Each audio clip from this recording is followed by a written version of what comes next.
movable signs easier. Huh? And dual signs are somewhere in the middle. So now he talks about the houses. There we go. Okay. The trine houses, the first, fifth, and the ninth, are probably the most important houses in the chart. From the first house, you see the self, the person himself, the body, the mind, the desires, and so on.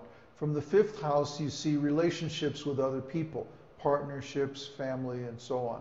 And from the ninth house, you see the relations with God. The ninth house is very important. It's always called the house of religion. And it's called Dharma, the house of Dharma.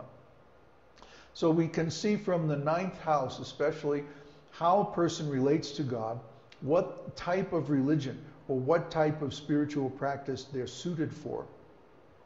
And another way to look at it is how they manifest their spiritual activities. Are they a fundamentalist? Are they progressive? Are they radical? Are they eccentric? Are they individual? Or are they very conservative and follow the herd? Or, what is their spiritual orientation? So now he mentions arudas. Arudas are a very important concept in Vedic astrology. Basically, you have two charts. You have the natal chart, and then you have the aruda chart. And the natal chart is the person themselves, how they are on the inside, the actual self of the person. And the aruda chart is how the world sees them. So depending on the person's occupation or activities, this aruda chart can be very important. For example, someone who's engaged in politics, image is everything. How the world sees them is going to determine their success or failure. So the aruda chart is very, very important to determine the results of their activities and their career. Whereas if someone is engaged in a more internal thing, let's say they're a philosopher or a writer or something like that, then it's going to be more involved with their own internal process. How can I finish my new novel on time? Something like, some question like that. You would look in the natal chart for the answer. So arudas is a relatively advanced concept according to Parashara. It does not occur until about 3/4 of the way through the first section of BPHS. So we'll be talking a lot about how and where these different topics appear, because some of them are quite advanced. So then he mentions that the natal chart is good for seeing the karma that the person brings into their lifetime with them, whereas the Navangsha chart is very good to see prarabdha karma, or how that karma is going to manifest. Just like one of our moksha karaka combinations is when the atma karaka is in Meena in the Navangsha chart.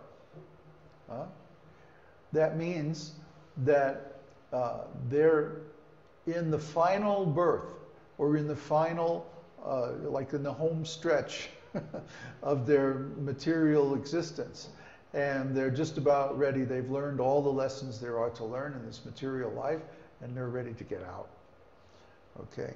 The 12th house and also the sign of Meena, Meena Rashi, are always associated with liberation.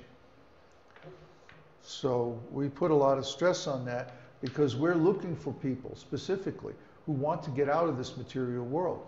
And moksha karaka is one of the best indicators in a chart of a person who is really serious about spiritual life and self-realization.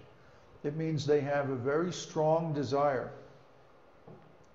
to get out of this material world. And we want to be associated with people like that. Okay, the next page. What are you doing? Oh. Okay.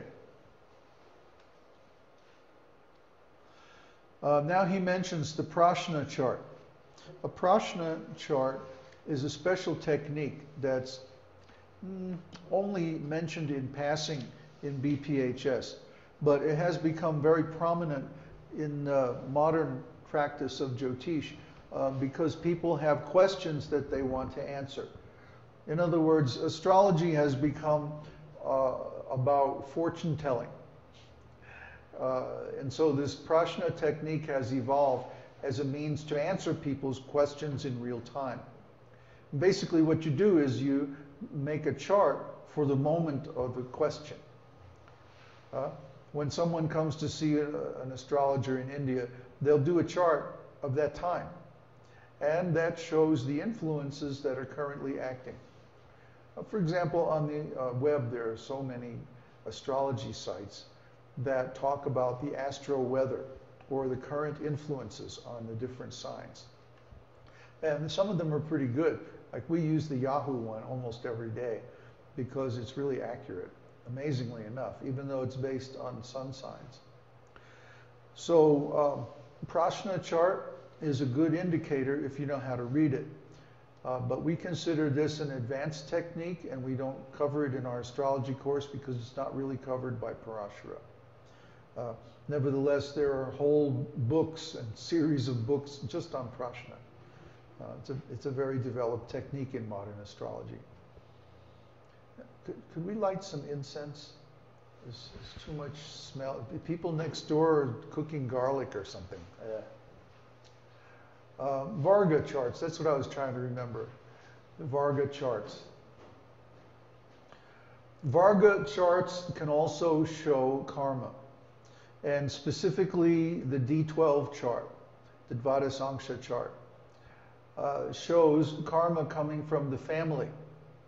The family lineage, you know, as it says in the Bible, the sins of the fathers are visited upon the children unto the 12th generation or something like that. Well, the Varga charts can show the different sources of karma that are coming from self, family, and so on. And we can look at the Varga charts to see how much karma the person is bringing into this life that might not even be from them. It might be due to their family.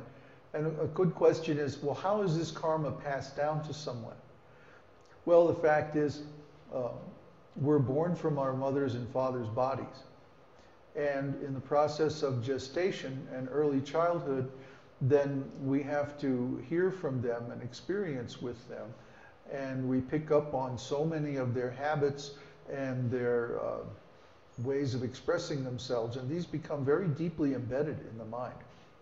If you do a study of depth psychology, you'll find out that the prenatal period is very, very influential in the later emotional life of the child.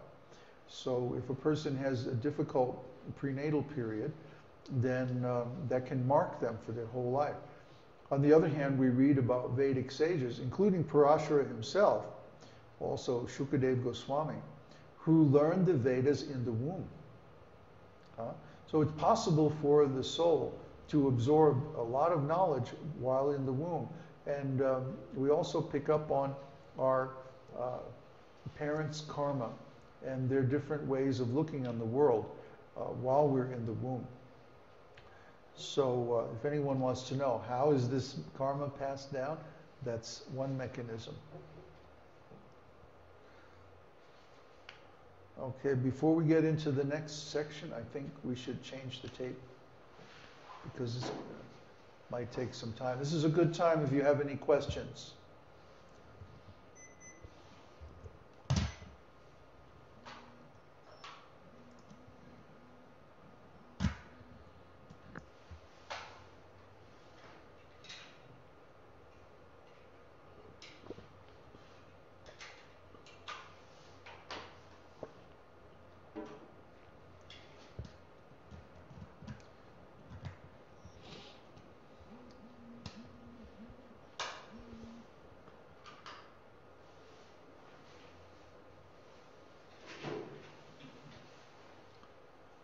Okay, roll them. Any question? So when the soul first falls to the material world, does one take an animal form or human? Can you move the LCD?